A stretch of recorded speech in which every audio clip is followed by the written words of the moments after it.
በስመ አብ ወወልድ ወመንፈስ ቅዱስ አሐዱ አምላክ አሜን። የተወደዳችሁ የእግዚአብሔር ቤተሰቦች የእመቤታችን የቅድስት ድንግል ማርያም የአስራት የቃል ኪዳን ልጆች ሁላችሁም በአንድ ልጁ በሕያው በወልደ እግዚአብሔር ፍጹም ሰላም እንደምን አላችሁ? አሜን። የእግዚአብሔር ስም የተመሰገነና የተወደሰ ይሁን።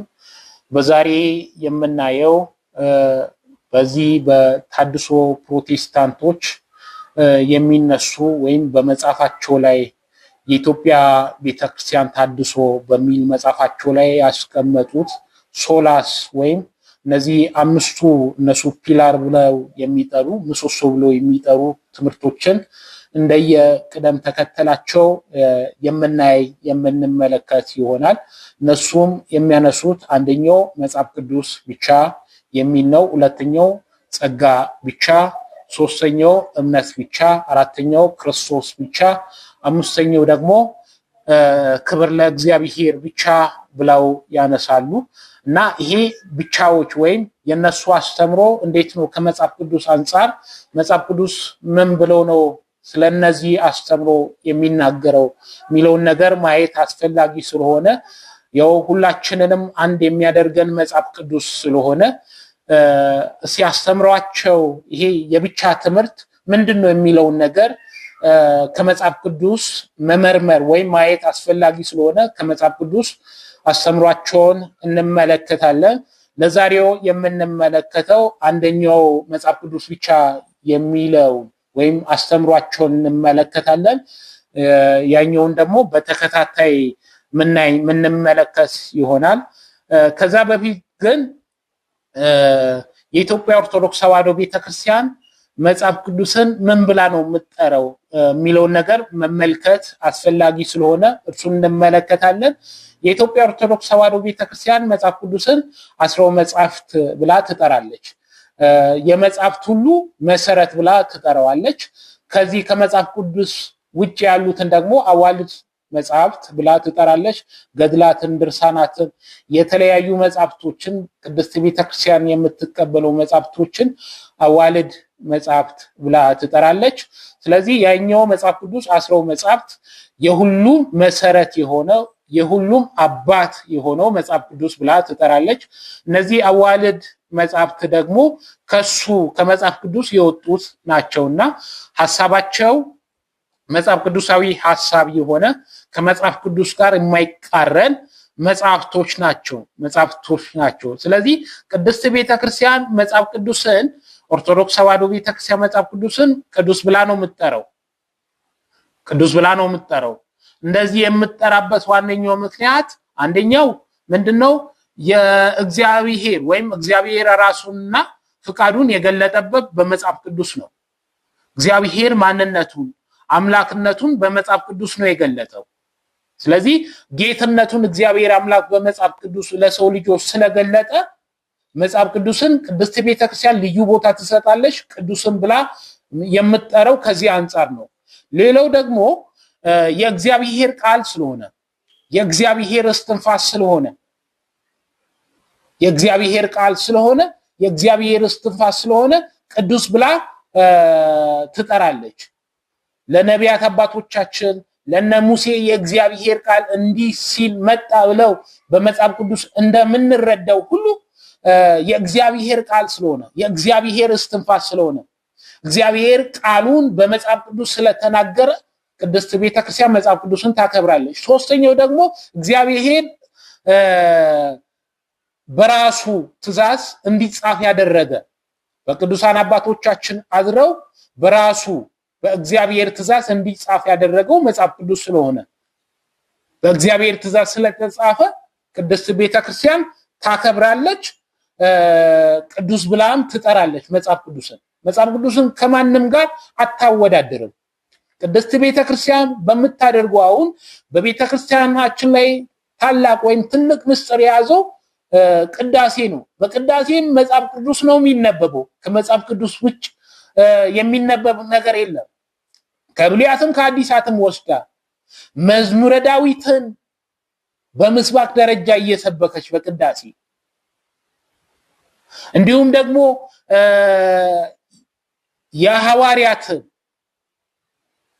የሐዋርያት የጻፉትን መልእክታትን እየወሰደች እያነበበች ከቅዱስ ወንጌል እያነበበች በቅዳሴ ምጣራው ከመጽሐፍ ቅዱስ ነው እንጂ ከመጽሐፍ ቅዱስ ብቻ አይደለም። ስለዚህ ቤተክርስቲያን ሁሌ መጽሐፍ ቅዱሳዊ የሆነ አስተምሮ ታስተምራለች። ከዚህ ውጭ የሆነው ነገር የለም። ስለዚህ አሁን እነዚህ የኢትዮጵያ ኦርቶዶክስ ተዋሕዶ ቤተክርስቲያን መጽሐፍ ቅዱስ ብቻ በሚለው አስተምሮ ላይ ምን ብላ ነው ትምህርት የምትሰጠው የሚለውን ነገር የነዚህ የኢትዮጵያ ቤተክርስቲያን ታድሶ ብለው የኢትዮጵያ ወይም ታድሶ ፕሮቴስታንቶች የሚናገሩት ነገር አለ። ከነሱ ጋር እያነጻጸርን መጽሐፍ ቅዱስ ስለዚህ ነገር ስለብቻ ወይም ስለ ሶላ አስተምሮ እንዴት ነው ሶላ ስክሪፕቱራ የሚለውን ነገር አስተምሮ መጽሐፍ ቅዱስ ምንድነው መሰረታዊ ሐሳብ ምንድነው የሚለውን ነገር መመልከት ያስፈልጋል። ስለዚህ እነዚህ መጽሐፍ ቅዱስ ብቻ ብለው የሚጠቀሙት ወይም የሚናገሩት ፕሮቴስታንት ታድሶች የሚጠቅሱት አባቶች አሉ። እነዚህ አባቶችን ይጠቅሳሉ። እነ ቅዱስ ቄሌሜንጦስን፣ እነ ቅዱስ ሄሬኒዮስን፣ እነ ቅዱስ አትናኪዮስን ይጠቅሳሉ። እነ ቅዱስ ቴዎፍሎስን ይጠቅሳሉ። እነዚህ አባቶች ስለ መጽሐፍ ቅዱስ ጽፈዋል። እውነት ለመናገር ግን ብቻ ብለው አልተናገሩም። ይሄንን መረጃ ብቻ የሚለው ነገር መረጃ ማምጣት አይችሉም እነሱ። ስለዚህ አሁን እውነት ለመናገር መጽሐፍ ቅዱስ ብቻ ብለው እየተናገሩ እነሱ የተጠቀሙት አባቶች ግን ከመጽሐፍ ቅዱስ ውጭ ያሉት በዚህ በሁለተኛው በሶስተኛው በአራተኛው መቶ ክፍለ ዘመን የተነሱ አባቶችን እየጠቀሱ ነው። መጽሐፍ ቅዱስ ብቻ ብለው ካስተማሩ ለምንድነው ከመጽሐፍ ቅዱስ ውጭ የሚጠቀሙት? እነዚህ አባቶችን የሚጠሩት ለምንድነው የሚለው ነገር እንደ ጥያቄ መነሳት ያለበት ነገር ነው። ስለዚህ እዚህ ጋር አስተምሮ የነሱን አስተምሮን እዚህ ጋር ያፈርሳል ማለት ነው። መጽሐፍ ቅዱስ ብቻ ብለው እየተጠቀሙ ከመጽሐፍ ቅዱስ ውጭ ያሉ አባቶችን ተጠቅመዋል ማለት ነው። እንደ ሪፈረንስ የተጠቀሙት ከመጽሐፍ ቅዱስ ውጭ ያሉት አባቶችን ወይም እነሱ የጻፉትን መጽሐፍቶችን እየተጠቀሙ መጽሐፍ ቅዱስ ብቻ ብለው ተናግረዋል። ይህ ፍጹም ስህተት ይሆናል። ምክንያቱም መጽሐፍ ቅዱስ ብቻ ካሉ ከመጽሐፍ ቅዱስ ያሉት አባቶችን መጠቀም ያስፈልጋል። ነቢያት የጻፉትን ከነሱ መጠቀም ያስፈልጋል። ሌላው ደግሞ እነሱ እንደ ዋነኛው መከራከሪያ አድርጎ የሚያነሱት ጥቅሳቸው አለ። ዋቢ አድርጎ የሚያነሱት ከመጽሐፍ ቅዱስ ሐዋርያው ቅዱስ ጳውሎስ የተናገረው ለደቀ መዝሙሩ ወይም ለመንፈስ ልጁ ለጢሞቴዎስ በላከው መልእክቱ ላይ ምዕራፍ 3 ሁለተኛ ጢሞቴዎስ ምዕራፍ 3 ቁጥር 16 ላይ ያለው ኃይለ ቃላት እነሱ የሚያነቡት አለ የሚያነሱት ነገር አለ። እሱም ምንድነው የሚለው የእግዚአብሔር ሰው ፍጹምና ለበጎ ስራ ሁሉ የተዘጋጀ ይሆን ዘንድ የእግዚአብሔር መንፈስ ያለበት መጽሐፍ ሁሉ ለትምህርትና ለተግሳጽ ልብንም ለማቅናት በጽድቅም ላለው ምክር ደግሞ ይጠቅማል። ይሄ ዋነኛው መከራከሪያ አድርገው እነሱ የሚያነሱት ጥቅሳቸው ነው። እዚህ ጋር ሐዋርያው ቅዱስ ጳውሎስ የተናገረው ይጠቅማል አለ እንጂ ብቻ ብለው አልተናገረም። ለምሳሌ ለሰው ልጆች የሚያስፈልጉ ነገሮች አሉ። እርሱ ምንድነው? እነዚህ ቤዚክ ቲንግ ወይም መሰረታዊ ነገሮች የተባሉ እነዚህ ምግብ፣ ልብስ፣ መጠለያ ሊሆን ይችላል። እነዚህ ይጠቅማሉ። ግን ይጠቅማሉ ማለት እነዚህ በቂ ናቸው ብቻ ማለት አይደለም። ሐዋርያው ቅዱስ ጳውሎስ እንደተናገረው ይጠቅማል አለ እንጂ ብቻ ብለው አልተናገረም። ስለዚህ በዚህ መረዳት ያስፈልጋል። ስለዚህ የነሱ አስተምሯቸው ሁሉ ከመጽሐፍ ቅዱስ ውጭ እንደሆነ በዚህ እንረዳለን።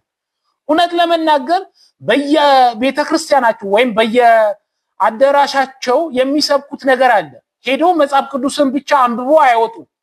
መጽሐፍ ቅዱስ አንድ ጥቅስ ወስዶ በዛም ደግሞ ማብራሪያ ይሰጣሉ። ለምን መጽሐፍ ቅዱስ ብቻ ብለው ከተናገሩ መጽሐፍ ቅዱስ አንብቦ ለምንድነው የማያወጡት? ለምንድነው ማብራሪያ የሚያስፈልገው? ለምንድነው የሚሰብኩት? ስብከትም አያስፈልግም ማለት ነው። አያችሁ፣ መጽሐፍ ቅዱስ ብቻ የሚለውን ነገር ከወሰደን ከሄድም አስቸጋሪ የሆነ ክደት ውስጥ ነው የምንገባው። አያችሁ፣ በዚህ መረዳት ያስፈልጋል። አሁን የነሱ መምህራኖች ወይ የነሱ መምህራን የተባሉት የጻፉት መጽሐፍቶች አሉ ከመጽሐፍ ቅዱስ ውጭ ማለት ነው። በእነሱ ሱቅ ላይ ያለውን ሄደን ብንመለከት ብዙ ነገር ነው ያለው በየሱቃቸው ማለት ነው። መጽሐፍ ቅዱስ ብቻ አይደለም የሚሸጠው እዛ ጋር። ከመጽሐፍ ቅዱስ ውጭ የሆኑ መጽሐፍቶች ብዙ ነገሮች አሉ። ለምንድነው መጽሐፍ ቅዱስ ብቻ የማይሸጠው? ለምንድነው እዛ ጋር ሌላ መጽሐፍት ተደርድረው የተቀመጡት? ስለዚህ መጽሐፍ ቅዱስ ብቻ የሚለው አስተምሯቸው በዚህ ነው የሚፋለሰው። ስለዚህ እግዚአብሔር አምላክ እኮ ምንድነው ያለው? እኔ ለሐዋርያ ሲናገር እስከ ዓለም ፍጻሜ ከናንተ ጋር እሆናለሁ አለ። በዮሐንስ ወንጌልም ተገለጠ። እግዚአብሔር አምላክ ያደረገው ነገር ሁሉ በዚህ ምድር ላይ ካሉት ነገር ላይ ሁሉ ቢጻፍ ማያልቅ አልቅም። በዚህ ምድር ላይ ያሉ ቅጠል ሁሉ እንደ ብራና ተነጥፎ ቢጻፍ በሱ ላይ በቅጠሎች ላይ ቢጻፉ አልቅም እግዚአብሔር አምላክ ያደረገው። ስለዚህ እግዚአብሔር አምላክ እስከ ዓለም ፍጻሜ ከናንተ ጋር እሆናለሁ ብሎ የተናገረ አምላክ ከሐዋርያት ጋር እንደነበረ ከሐዋርያት ቀጥሎ ለሚመጡ አባቶችም እግዚአብሔር አምላክ ለሐዋርያት በገባው ቃል መሰረት ከነሱ ጋር የሚኖር እንደዚህ እስከ ምጽአት ድረስ ለሚነሱ አባቶች የሚኖር አምላክ ነው። እነሱ እየተነሱ ደግሞ መጽሐፍትን እግዚአብሔር አምላክ በገለጠው መጠን መጽሐፍትን ይጽፋሉ። ስለዚህ በዚህ መረዳት ያስፈልጋል። መጽሐፍ ቅዱስ ብቻ በቂ ነው ብለው የሚናገሩ ሰዎች የሚጠቀሙት ሌላ ነገር አለ ደግሞ። ስለዚህ መጽሐፍ ቅዱስ ብቻ ብለው ከተናገሩ ለምንድነው መጽሐፍ ቅዱስ ብቻ የማይጠቀሙት? ሌላ ተጨማሪ ነገር የሚያስገቡት ለምንድነው? እግዚአብሔር አምላክ ስራውን ደግሞ እስከ ዓለም ፍጻሜ ድረስ የሚሰራ አምላክ ነው። እሱ የማይገደብ አምላክ ነው። ሁሉንም ማድረግ የሚችል አምላክ ነው እግዚአብሔር፣ አይገደብም። ስለዚህ በሚነሱት አባቶች ሁሉ እግዚአብሔር አምላክ መጽሐፍትን እንዲጽፉ ያነሳሳል ማለት ነው። ያነሳሳል። ለዚህ መስረጃ ደግሞ እስከ ዓለም ፍጻሜ ከእናንተ ጋር እሆናለሁ አለ። ሐዋርያት እኮ በሳቱ አርፈዋል፣ ሄደዋል፣ አረፉ። እነሱ ከነሱ የሚከተሉ በነሱ አስረፍኖት የሚመጡ አባቶች አሉ። ሐዋርያና አበው የተባሉ ሊቃውንት አሉ። እስከ ዓለም ፍጻሜ ድረስ የሚነሱ አባቶች አሉ። ስለዚህ ከነሱ ጋር ከሐዋርያት ጋር እግዚአብሔር አምላክ እንደሆነ ሁሉ ከነዚህ አባቶች ጋር እግዚአብሔር አምላክ የሚሆን አምላክ ነው። እግዚአብሔር አምላክ ደግሞ ለነሱ ሲገልጥ ምን ያደርጋል? እነሱም ሰው እንዲማሩ እግዚአብሔር አምላክ የገለጠው ይጽፋሉ። ስለዚህ በዚህ መረዳት ያስፈልጋል። መጽሐፍ ቅዱስ ብቻ የሚለው አስተምሮ አሁን እዚህ ጋር ፍርሽ ይሆናል። እነሱ በዋናነት የተጠቀሙት ደግሞ ምንድነው? ሌላ አባቶች የጻፉት ከመጽሐፍ ቅዱስ ውጭ የጻፉት አባቶች የጻፉትን እየተጠቀሙ ነው። መጽሐፍ ቅዱስ ብቻ ካሉ ደግሞ ከመጽሐፍ ቅዱስ መጠቀም ነው እንጂ ሌላ ተጨማሪ ነገር ማስገባት አያስፈልግም። ስለዚህ ትምህርታቸው በዚህ ጋር ይፈርሳል። ያኛውን ደግሞ ጸጋ ብቻ እምነት ብቻ ደግሞ ክብር ለእግዚአብሔር ብቻ ክርስቶስ ብቻ የሚለውን አስተምሮን በቀጣይ የምንመለከት ይሆናል። ይህንን የዩቲዩብ ቻናል ሰብስክራይብ እያደረጋችሁ ወዳጅ ቤተሰብ እንድትሆኑ እንጠይቃለን። ወስብሐት ለእግዚአብሔር።